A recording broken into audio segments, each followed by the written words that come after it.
हाँ जी दोस्तों, तो सुस्वागतम आपका ऑडिट प्रैक्टिकल बाइट्स के अंदर। अपना सीए फाइनल का फ्री फास्टैग बैच तो चल ही रहा है, आपको बिल्कुल यूट्यूब पे प्लेलिस्ट पे मिल जाएगा, बिल्कुल फ्री फास्टैग बैच। पर उसके साथ साथ हम अपनी ऑडिट की प्रैक्टिकल बाइट्स भी चलने वाली है कि क्या क्या प्रैक्टिकल दुनिया में ऑडिट के अंदर और बाकी फाइनेंस का ज्ञान सब कुछ चलने वाला है और क्या क्या चल रहा है। ठीक है, आज अपन अपने ऑडिट प्रैक्टिकल बाइट्स के अंदर पहुंचे हैं। नफरा ने ऑडिट क्वालिटी पे उंगली उठाया है बिग फोर की। एक नहीं, दो नहीं, तीन नहीं, बिग फोर में 4 फर्म आती है, चारों की चारों फर्म को उठाया और नफरा ने बोला आपकी ऑडिट की क्वालिटी आपको इंप्रूव करने की जरूरत है। तो आज अपन देखने वाले हैं नफरा ने क्या क्या चीजें उठाई है, कि क्या क्या डेफिशिएंसी है आप में, क्या क्या इंप्रूव करना है और सामने बिग फोर का रिस्पॉन्स क्या था, अपन ये सब देखने वाले हैं। फिलहाल जिसको नहीं पता है, वैसे तो मतलब अब तो सबको पता होगा ही जो ऑफकोर्स मुझसे ऑडिट पढ़ रहे हैं, कि नफरा क्या होता है। देखो, जिसको नहीं पता एक बार ओवरव्यू दे दूं। नफरा जो है ना, वो कंस्टिट्यूट करा है, सेंट्रल गवर्नमेंट ने एक बॉडी कंस्टिट्यूट करी है। क्योंकि आजकल जितनी भी कंपनी में फ्रॉड निकलता है तो सबके माथे कौन पड़ता है? ऑडिटर की गलती निकालते हैं कि भाई ऑडिटर भाई तुम्हारी गलती थी, इस कंपनी में फ्रॉड चल रहा था फिर भी तुमने नहीं बताया, लाइक सत्यम वाला कांड हो गया है, कोई सी बड़ी बड़ी कंपनी हो गई। तो इसलिए लगा कि बिग फोर या फिर जो सीए है, मतलब ओनली बिग फोर नहीं, कोई भी सीए या फिर सीए फर्म काम अच्छा नहीं कर रही है, ऐसा ऐसा उनको सेंट्रल गवर्नमेंट का मानना है। इस वजह से हम नफरा कंस्टिट्यूट कर रहे हैं सेक्शन 132 ऑफ कंपनीज एक्ट के अकॉर्डिंग, जिसमें नफरा कब्जा रखेगी, मतलब नफरा आटे में लेगी सीए को और सीए फर्म्स को, कि वो बताएगी आपको कैसे सर्विस इंप्रूव करनी है, आपकी सर्विस में क्या क्या कमियां हैं, और अगर कहीं पे भी सीए फर्म की या सीए की डेफिशिएंसी मिली तो उसको पनिश भी करेगी, उसका लाइसेंस भी छीन लेगी, बहुत कुछ करेगी। ठीक है, तो ये ओवरव्यू नफरा का है। और नफरा बड़ी बड़ी कंपनी के ऑडिटर पे ही लगता है, ओनली जो बड़ी बड़ी कंपनियां, उसकी एक पूरी की पूरी अलग से एप्लीकेबिलिटी वो अपन थ्योरी जो सेशंस है उसमें चलते हैं, कि मतलब जो लिस्टेड कंपनियां हैं, इतने करोड़ से इतने करोड़ का टर्नओवर है, बैंक एनबीएफसी केवल बड़ी कंपनियों में नफरा लगता है। ठीक है ना, तो चलो शुरू करते हैं सर। तो नफरा देखो, सबसे पहले तो तुमको मिल गया होगा, हर न्यूज के अंदर अब यही आ रहा है, मतलब ऑफकोर्स जो बिजनेस रिलेटेड न्यूज है उसके अंदर। तो इसके अंदर आप देखो, नफरा ने डेफिशिएंसी पाई है ऑडिट के लिए बीएसआर, डिलॉयट, एसबीएसई, यहाँ पे शायद आपको पेन नहीं चल रहा होगा अभी, बीएसआर, डिलॉयट, एसआरबीसी, पीडब्ल्यूसी। तो जो बीएसआर है वो केपीएमजी का नेटवर्क फर्म है, डिलॉयट है, एसआरबीसी ईवाई का नेटवर्क फर्म है, और ये पीडब्ल्यूसी तो पीडब्ल्यूसी है। ठीक है, तो इन्होंने करा है। तो अब ये इसका लंबे चौड़े आर्टिकल्स थे इनके तो इनके लिए मैं आपको एक शॉर्ट में मैंने आपको एक समरी बना दी कि क्या फाइनल डिस्कशन था और क्या हुआ था।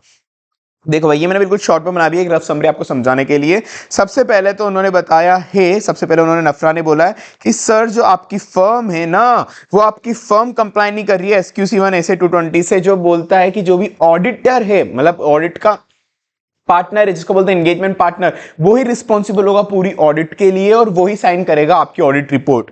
आधे फर्म ने, कुछ फर्म ने, मतलब बिग फोर के अंदर कुछ फर्म के अंदर कुछ ऑडिट असाइनमेंट में ऐसा पाया नफरा ने कि एंगेजमेंट पार्टनर जो रिस्पॉन्सिबल है ऑडिट के लिए, उसने साइन नहीं करी ऑडिट रिपोर्ट, कोई और साइन करके चले गया। तो एक सबसे पहले ये वाला कंट्रोवर्सी हो गई, क्योंकि अपन ने पढ़ा हुआ है SQC 1 SC 220 के अकॉर्डिंग जो एंगेजमेंट पार्टनर रिस्पॉन्सिबिलिटी लेता है ऑडिट की, वही साइन करेगा ऑडिट फर्म। फिर उसके बाद ऐसे 230 के अकॉर्डिंग अपन को ऑडिट डॉक्यूमेंटेशन मेंटेन करने पड़ते हैं। तो इसके अंदर ऑडिट डॉक्यूमेंटेशन के अंदर कमी निकली है बहुत से के अंदर, कि उन्होंने ऑडिट डॉक्यूमेंटेशन सीए फर्म्स ने सही से नहीं बनाया, उन्होंने कुछ कुछ जगह नहीं लिखा है। क्या क्या नहीं लिखा है? कि उन्होंने रिस्क असेस करने के लिए क्या क्या प्रोसेस था उनका, रिस्क असेस, रैप, रिस्क असेसमेंट प्रोसीजर जो अपन पढ़ते, रैप पढ़ते ऐसे 315 में।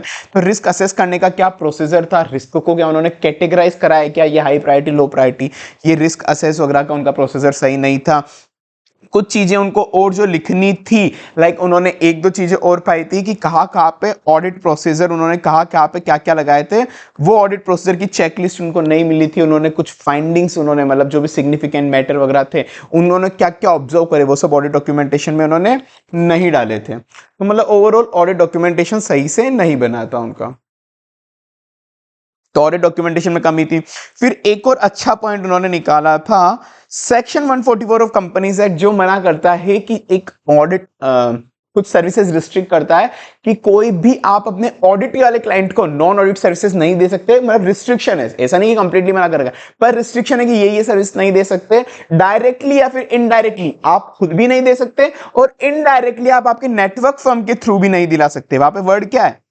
डायरेक्टली या फिर इनडायरेक्टली आप नेटवर्क फर्म के थ्रू भी, मतलब इनडायरेक्टली में नेटवर्क फर्म आ गई कि आजकल कंपनी क्या करती है, बिग फोर अगर आपको पता है, नेटवर्क फर्म अपनी प्रोफेशनल एथिक्स में पढ़ा हुआ है कि नेटवर्क फर्म फॉर्म कर लेती है अपना, कि मैं नहीं तो मैं मेरा एक बच्चा नेटवर्क फर्म बना लेती हूँ, वो जाके नॉन ऑडिट सर्विसेज प्रोवाइड कर देगा मेरे ऑडिट क्लाइंट को, तो नेटवर्क फर्म बना लेती है। तो आप डायरेक्टली इनडायरेक्टली जो सर्विसेज रिस्ट्रिक्टेड है उनको नहीं दे सकते हो, ठीक है, बहुत से रिस्ट्रिक्शन वहां पे लगा रखे हैं। तो उसमें केपीएमजी जो बीएसआर है वो फेल हो गई थी अपना ऑर्गेनाइजेशन स्ट्रक्चर बताने में, कि हो सकता है उन्होंने नेटवर्क फर्म के थ्रू प्रोवाइड कराई हो सकता है वो अलाउ भी हो, पता नहीं है अभी तक, हो सकता है वो वाली सर्विस नॉन ऑडिट फर्म को, नॉन ऑडिट सर्विस को प्रोवाइड कर सकती है, पर वो पूरा स्ट्रक्चर नहीं बता पाई है केपीएमजी कि भाई ये वाला स्ट्रक्चर, ये वाली नेटवर्क फर्म मेरे से इतनी दूरी है मेरे से इस नेटवर्क फर्म की, और ये वाली सर्विस मेरी नेटवर्क फर्म प्रोवाइड कर सकती है क्योंकि ये अलाउड है। मतलब पूरा स्ट्रक्चर बताना पड़ेगा कि नहीं ये मेरे पार्टनर की है, ये मेरे भतीजे की है, हम दोनों ये रिसोर्सेज शेयर कर रहे हैं, तो पूरा शेयर नहीं कर पाए उनका ऑर्गेनाइजेशन स्ट्रक्चर की कौन सी नेटवर्क फर्म में क्या है,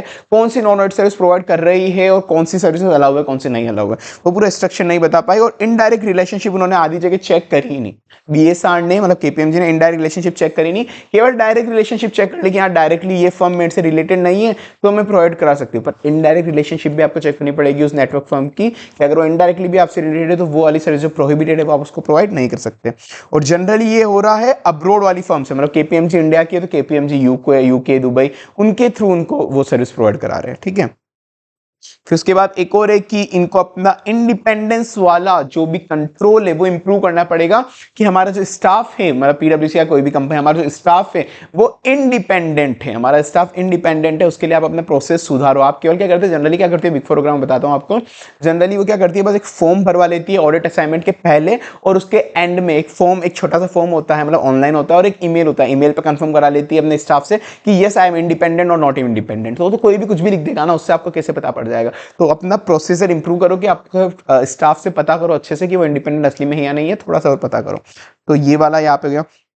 उसके बाद एक और केपीएमजी के रिलेटेड पॉइंट निकालता उन्होंने कि इंपेयरमेंट ऑफ इन्वेस्टमेंट का इंपेयरमेंट करना पड़ता है ना, तो उसके लिए जो केपीएमजी ने पॉइंट निकाले, तो वो पॉइंट मतलब क्या, उसके लिए जो प्रोसीजर लगाए थे कि इन्वेस्टमेंट को इंपेयरमेंट की जरूरत है या नहीं है, वो डिफिशिएंट था, मतलब उनका ऑडिट प्रोसीजर अच्छा नहीं था चेक करने में। ऐसे इसके अलावा कुछ चीजें और भी निकाली थी उन्होंने, तो अब ये मतलब ये मेन समरी थी इसके अंदर, ये वाली निकाली, ठीक है। तो उसके अंदर पीडब्ल्यूसी का रिस्पॉन्स आया कि पीडब्ल्यूसी ने बोल दिया कि ठीक है सर हम मानते हैं, तो हम रिगरस कंट्रोल, मतलब बहुत ही भयंकर कंट्रोल लगाने वाले हैं हम, और कि कोई भी नॉन ऑडिट सर्विसेज जो परमिट नहीं है ऑडिटेड क्लाइंट को देने के लिए हम वो नहीं देंगे, वो उन्होंने स्पेशली बोल दिया पीडब्ल्यूसी ने। बाकी भी फर्म वगैरह ने बोल दिया है कि हाँ वो उनसे ज्यादा बहस नहीं कर सकते, वैसी सीधी बात है, तो उन्होंने भी बोल दिया बिल्कुल हमारी ज्यादा छोटी छोटी गलतियां हैं, हम नफरा के साथ मिलकर अपनी और ऑडिट सर्विसेज इंप्रूव करने की पूरी कोशिश करेंगे। तो सबने ऐसे बोल दिया है, ठीक है। तो ये इनका था ओवरऑल कि क्या उन्होंने क्या डेफिशिएंसी निकालती, उनके क्या सामने से रिस्पॉन्स आए हैं। तो ऐसे ही practical audit bite, finance bite, GST ज्ञान वगैरह जानने के लिए आप चैनल को सब्सक्राइब कर लीजिएगा, और बाकी सीए फाइनल ऑडिट का बिल्कुल फ्री फास्ट ट्रैक आपको यूट्यूब पे मिल जाएगा, वो आप प्लेलिस्ट पे देख सकते हो। चलो tata bye bye, see you.